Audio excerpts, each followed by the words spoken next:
Panglima TNI Jenderal Agus Subianto mengakui amunisi yang meledak di gudang amunisi daerah atau GUD Murah di Bogor merupakan amunisi kadaluarsa. Diduga, kata Jenderal Agus Subianto, amunisi yang kadaluarsa itu bergesekan sehingga menimbulkan ledakan. Hal itu diungkapkan Jenderal Agus saat mengunjungi lokasi kejadian pada Minggu 31 Maret, seperti dikutip dari Kompas.com. Jenderal Agus mengatakan satuan investigasi yang melibatkan polisi militer sudah menyisir tempat kejadian perkara sejak Sabtu 30 Maret petang. Agus menyebutkan penyisiran dilakukan di radius 2 km dari lokasi kejadian. Ia mensinyalir penyebab kebakaran karena gesekan amunisi kadaluarsa. Amunisi-amunisi yang terbakar itu seharusnya hendak diledakkan atau didisposal, tetapi masih menunggu tahap verifikasi. Agus menyebutkan peledakan amunisi atau disposal harus melalui verifikasi atau pemeriksaan. Agus menambahkan bahwa penyimpanan amunisi tersebut sudah sesuai standar operasional prosedur atau SOP, yakni di bawah tanah dan dibangun tanggul.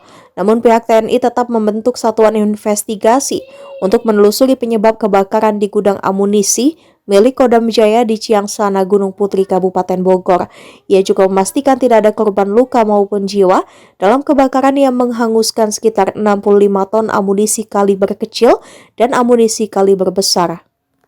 Ya, amunisi yang sudah expire itu ada masa berlakunya ya. Jadi biasanya maksimal itu 10 tahun ya, amunisi MKK atau MKB namanya, amunisi kaliber kecil dan amunisi kaliber besar.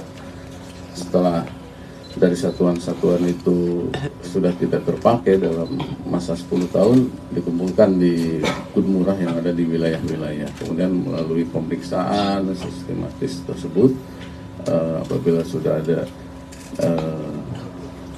hasil pemeriksaan tersebut akan diledakkan, didisposal.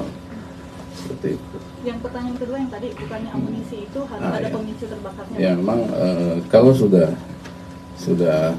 expire itu relatif sensitif deh, ya, labil. Dia kena gesekan pun bisa gesekan, kena panas, dia akan mudah meledak. Makanya kita punya SOP penggudaannya itu di bawah tanah, gitu ya. Jadi di bawah tanah karena labil tersebut dan sewaktu-waktu bisa meledak. Ya. Itu SOP kita di penyimpanannya di bawah tanah, kemudian ada tanggul dan jauh dari pemukiman masyarakat.